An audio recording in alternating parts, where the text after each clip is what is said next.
Hello, welcome. I am so excited to be here and to be sharing this new unfolding project that I have called Gall Tarot.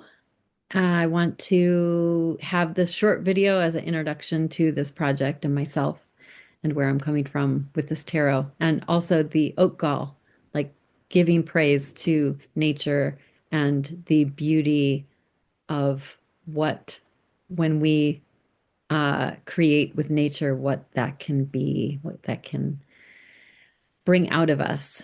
And so my name is Amanda. I am a field botanist. I'm deeply immersed in the plant world in many ways. I am an herbalist of sorts, flower essence practitioner, lover, and a tarot reader and studier and learner.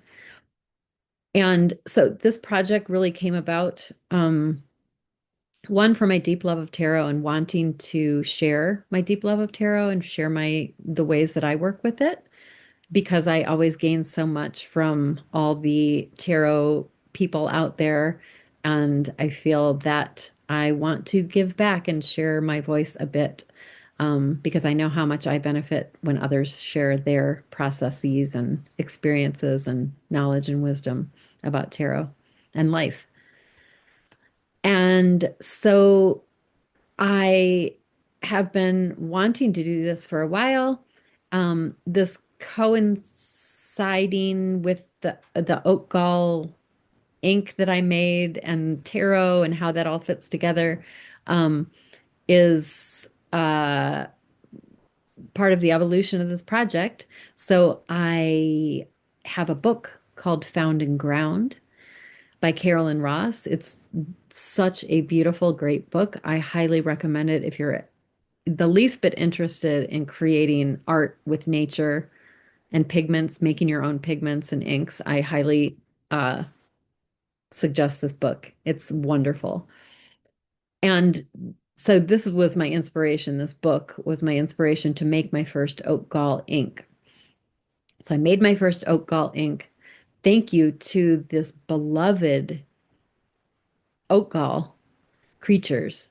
Um, So oak galls have been traditionally used for thousands of years to create an ink. And as you see in this picture, this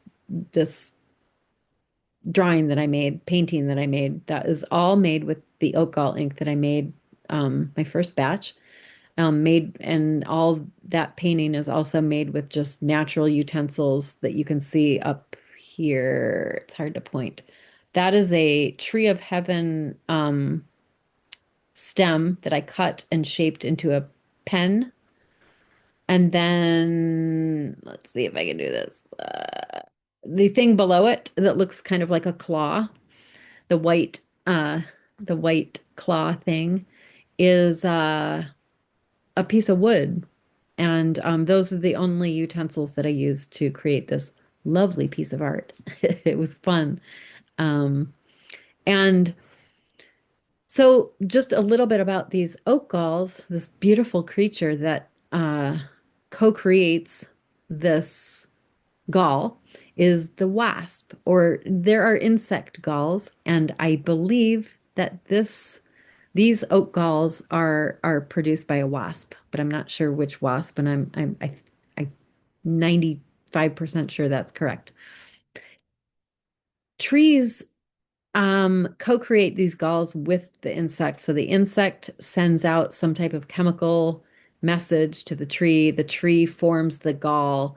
The insect utilizes the gall, and then the insect leaves the gall, and that's when it's appropriate to collect the oak galls for ink.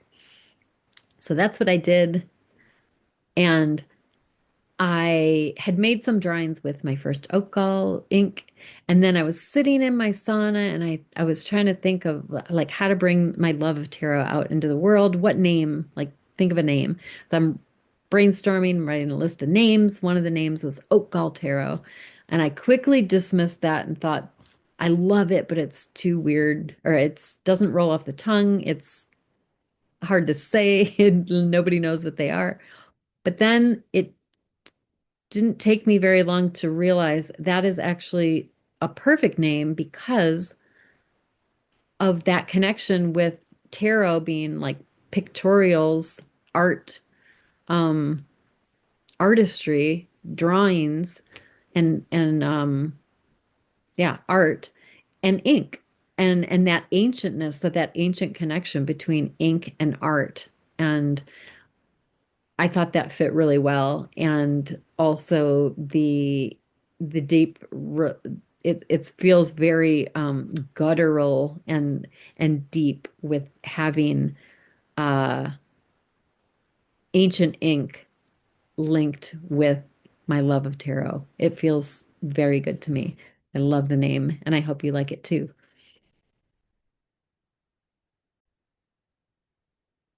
And I want to give a little note that if anyone wants to make their own oat gall ink or learn more about it, it's really important to not use the oat galls or harvest the oat galls until the insect has exited them.